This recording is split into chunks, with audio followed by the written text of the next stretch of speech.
गाजियाबाद कांड में समाजवादी पार्टी के नेता उमेद पहलवान की तलाश में जुटी पुलिस की 3 टीमें कई जगह छापेमारी। बुलंदशहर में भी बिना मास्क के भीड़ जुटाने और भाषण देने का केस दर्ज। गाजियाबाद में बुजुर्ग की पिटाई मामले के मुख्य आरोपी प्रवेश गुर्जर की रिमांड के लिए पुलिस की याचिका पर आज सुनवाई। पुलिस प्रवेश का फोन भी ढूंढ रही है। फोन से बनाया गया था बुजुर्ग की पिटाई का वीडियो। गाजियाबाद कांड में मुख्य आरोपी प्रवेश गुर्जर के साथ आई स्थानीय बीजेपी विधायक नंदकिशोर गुर्जर की तस्वीर। कई तस्वीरों में उमेद पहलवान भी विधायक के साथ। बुजुर्ग पिटाई कांड में यूपी के एडीजी प्रशांत कुमार का बयान। कहा, मारपीट करने वालों में सभी सुविधा के लोग शामिल थे। बिना सोचे समझे वीडियो वायरल किया गया। पश्चिमी यूपी में सांप्रदायिक तनाव भड़काने की कोशिश थी। गाजियाबाद की घटना को लेकर यूपी के उप मुख्यमंत्री केशव प्रसाद मौर्य का बड़ा बयान। कहा, समाजवादी पार्टी को सांप्रदायिक पार्टी कहना गलत नहीं होगा। बुजुर्ग की पिटाई के मामले में यूपी के मंत्री मोहसिन रजा का बड़ा आरोप। कहा, यूपी में दंगा भड़काने की साजिश की जा रही है। केंद्रीय सूचना प्रौद्योगिकी मंत्री रविशंकर प्रसाद ने कहा, अगर ट्विटर का एक ट्वीट को मैनिपुलेटेड या अनमैनिपुलेटेड ट्वीट घोषित करने का नियम है तो ये गाजियाबाद मामले में लागू क्यों नहीं किया गया। ट्विटर के अधिकारी आज शाम 4 बजे आईटी मंत्रालय से जुड़ी संसदीय समिति के सामने पेश होंगे। प्राइवेसी और सोशल मीडिया के दुरुपयोग को लेकर होंगे सवाल। बंगाल की सीएम ममता बनर्जी का केंद्र सरकार पर निशाना। बोली, सरकार ट्विटर को कंट्रोल करना चाहती है, वो कंट्रोल नहीं हो रहे हैं तो उसे बुलडोज करना चाहती है। वो मुझे कंट्रोल नहीं कर सकते। राष्ट्रीय अध्यक्ष निर्वाचित होने के बाद आज दोपहर 1 बजे दिल्ली लौटेंगे पशुपति पारस और उनके साथी सांसद। चुनाव आयोग से मिलकर एलजेपी पर दावा ठोकने की संभावना। एलजेपी में चाचा गुट ने पशुपति पारस को नया अध्यक्ष चुना। चाचा गुट की ओर से बुलाई राष्ट्रीय कार्यकारिणी की बैठक में पारस निर्विरोध निर्वाचित। पटना में सूरजभान सिंह ने किया औपचारिक ऐलान। एलजेपी का राष्ट्रीय अध्यक्ष चुने जाने के ऐलान के बाद एबीपी न्यूज से बातचीत में पशुपति पारस का दावा। कहा, मैं निर्विरोध राष्ट्रीय अध्यक्ष चुना गया, लेकिन ये मजबूरी में करना पड़ा। पार्टी के अंदर तानाशाही की वजह से ऐसा हुआ। पशुपति पारस के अध्यक्ष बनने पर बोले चिराग पासवान। कहा, निष्कासित नेताओं ने चाचा को पार्टी का अध्यक्ष चुना। पार्टी के 99% लोग मेरे साथ हैं। पार्टी के लिए कोर्ट जाना पड़ा तो जाऊंगा। चुनाव आयोग से पारस गुट को पार्टी का चिन्ह और झंडा इस्तेमाल करने से रोकने की मांग हुई थी। चिराग पासवान ने पारस गुट की बैठक को असंवैधानिक बताया। रविवार को होगी एलजेपी चिराग गुट की राष्ट्रीय कार्यकारिणी की बैठक। 2024 तक चिराग को पार्टी अध्यक्ष बनाए जाने पर लगेगी मुहर।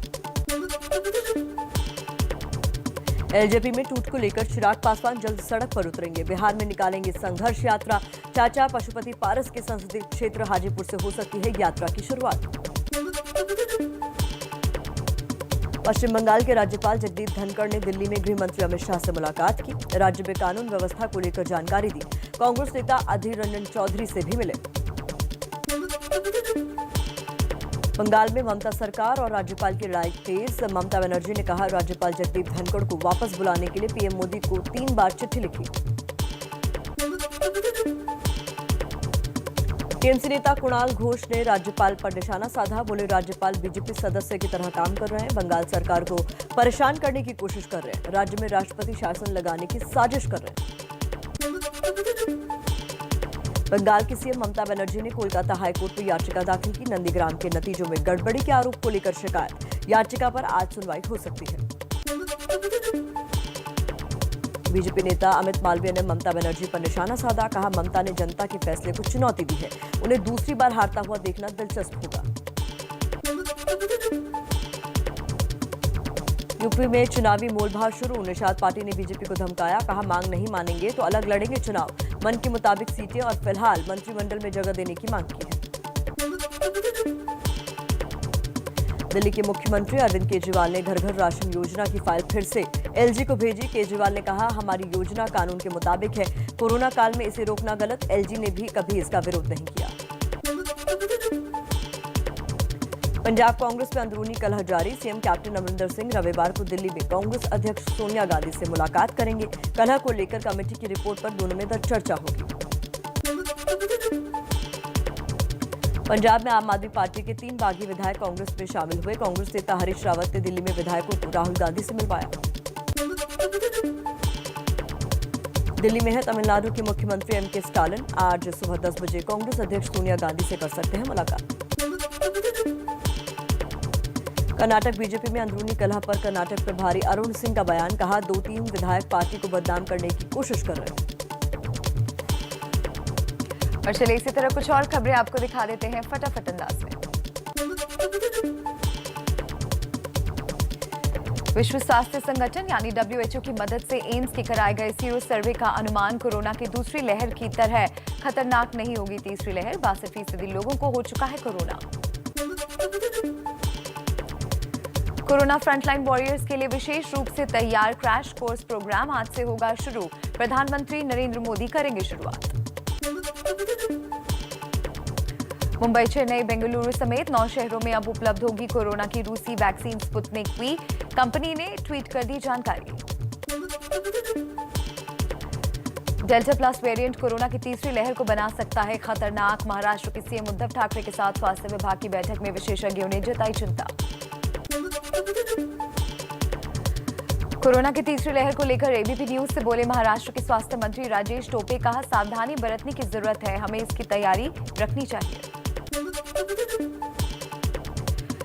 वैक्सीन को लेकर गांधी परिवार को लेकर बीजेपी के सवाल पर कांग्रेस का जवाब। सोनिया गांधी ने वैक्सीन की दोनों डोज ली। प्रियंका गांधी ने पहली डोज लगवाई। राहुल संक्रमित थे, इसीलिए समय पर लगवाएंगे टीका। दिल्ली में लगातार कम हो रहे हैं कोरोना के केस। एक दिन में 158 नए केस आए सामने। 10 लोगों की मौत। कोरोना की संक्रमण दर 0.2% हुई। हरिद्वार कुंभ के दौरान फर्जी कोरोना टेस्टिंग का मामला सामने आया। डीएम के निर्देश पर सीएमओ ने मुकदमा दर्ज कराया। 2 लैब पर कोरोना की फर्जी टेस्टिंग का आरोप। एमपी में गुना के जिला अस्पताल में कर्मचारी शराब पार्टी करते दिखे। ये सब हुआ जिला अस्पताल के कोविड जांच केंद्र में। प्रशासन ने दिए जांच के आदेश। सीबीएसई के 12वीं के नतीजों के लिए फॉर्मूला तय। 10वीं, 11वीं और 12वीं के प्री बोर्ड के अंकों के आधार पर तैयार होगा रिजल्ट। सीबीएसई ने सुप्रीम कोर्ट को दी जानकारी। 12वीं के नतीजों में 10वीं, 11वीं के 30% और 12वीं में प्री बोर्ड और यूनिट टेस्ट के 40% नंबर जोड़े जाएंगे। सीबीएसई और आईसीएसई 12वीं बोर्ड के नतीजे 31 जुलाई तक आएंगे। 12वीं का रिजल्ट जारी करने के लिए आईसीएसई बोर्ड 6 साल के अंकों के औसत को बनाएगा आधार। सुप्रीम कोर्ट को दी जानकारी। दिल्ली के शिक्षा मंत्री मनीष सिसोदिया बोले अगले साल भी 12वीं का रिजल्ट इसी आधार पर जारी होना चाहिए क्योंकि कोरोना से हालात सामान्य होने में अभी लगेगा लंबा वक्त। डॉक्टरों पर हो रहे हमलों के खिलाफ देश भर में प्रदर्शन करेंगे डॉक्टर। काले कपड़े और बैंड पहनकर जताएंगे विरोध। इंडियन मेडिकल एसोसिएशन यानी आईएमए के हमलों के खिलाफ सख्त कानून बनाने की मांग। रायपुर में इंडियन मेडिकल एसोसिएशन यानी आईएमए ने बाबा रामदेव के खिलाफ केस दर्ज कराया। कोरोना काल में दवाइयों पर की गई टिप्पणी को लेकर मुकदमा दर्ज हुआ। हरियाणा के मुख्यमंत्री मनोहर लाल खट्टर ने गृह मंत्री अमित शाह से मुलाकात की। किसान आंदोलन को लेकर चर्चा हुई। बैठक के बाद बोले आंदोलन चलता रहे, कोई दिक्कत नहीं है, लेकिन हिंसा और छेड़छाड़ होना ठीक नहीं है। मनोहर लाल खट्टर के बयान पर बोले किसान नेता राकेश टिकैत। कहा हमारा आंदोलन शांतिपूर्ण तरीके से चल रहा है। महिलाओं के साथ दुर्व्यवहार की घटना हमारे संज्ञान में नहीं आई है। अगर हुआ है तो सरकार हमें बताए। दिल्ली के करीब टिकरी बॉर्डर पर किसान आंदोलन में शामिल लोगों पर एक शख्स मुकेश को जलाने का आरोप। मुकेश की मौत हुई। अनिल विज बोले मामले में एफआईआर दर्ज हुई है, जांच की जा रही है। शिवसेना भवन के सामने बीजेपी कार्यकर्ताओं से मारपीट करने वाले शिवसैनिकों से मिले महाराष्ट्र के सीएम उद्धव ठाकरे। सूत्रों के मुताबिक बवाली कार्यकर्ताओं का हौसला बढ़ाया। कुछ और खबरें देख लेते हैं इसी तरह फटाफट अंदाज में। मुंबई के मनसुख मर्डर केस में जांच कर रही एनआईए ने एनकाउंटर स्पेशलिस्ट प्रदीप शर्मा को गिरफ्तार किया। कोर्ट ने 28 जून तक एनआईए की हिरासत में भेजा। सबूत मिटाने साजिश में शामिल होने का आरोप।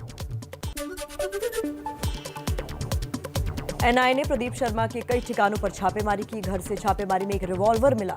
एनजीओ पीएस फाउंडेशन से दस्तावेज और प्रिंटर जब्त किए गए।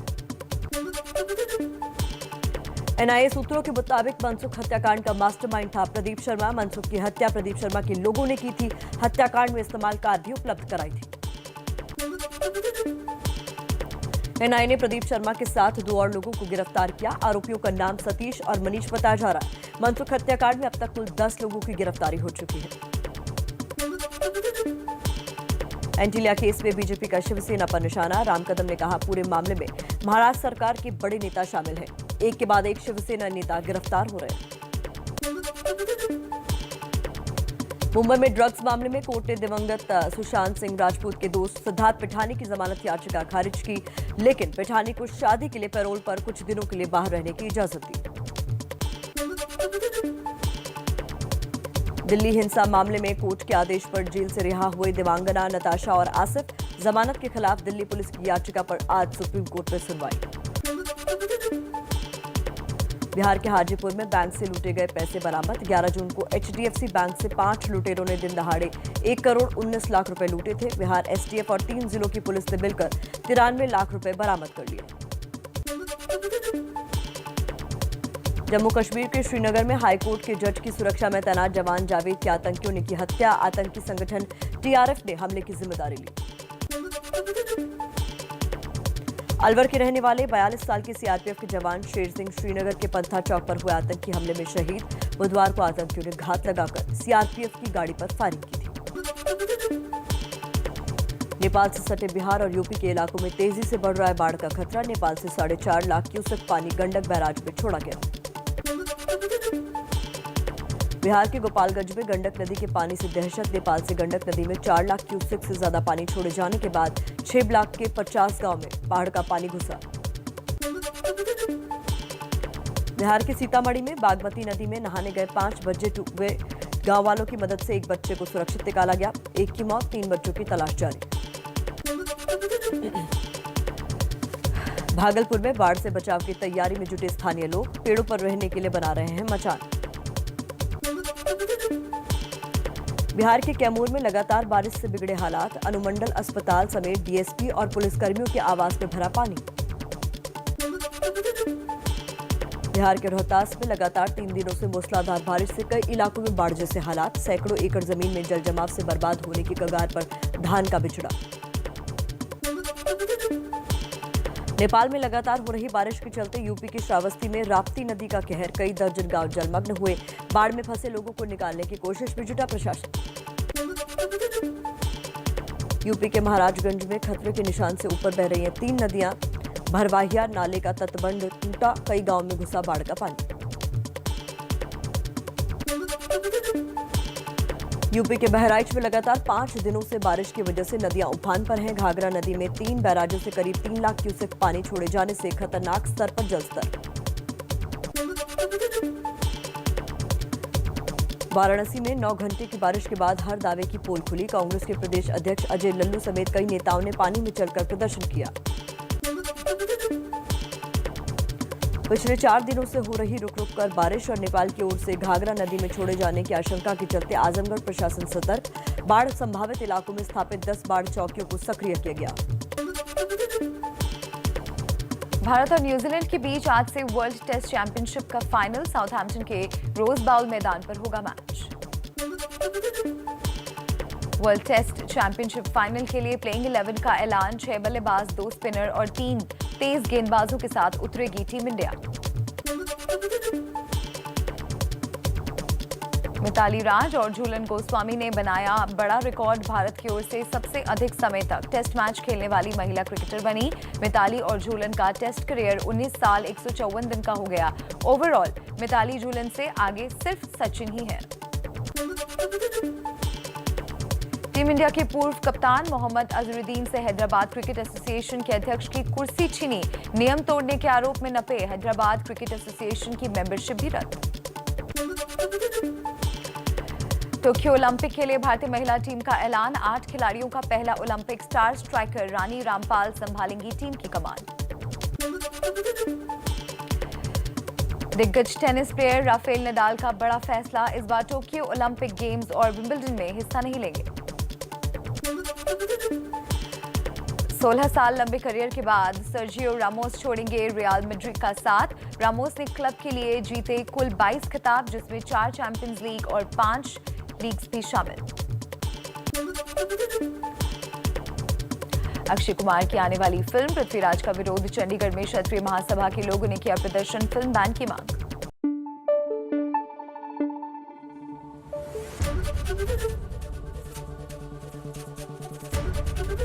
एबीपी न्यूज आपको रखे आगे।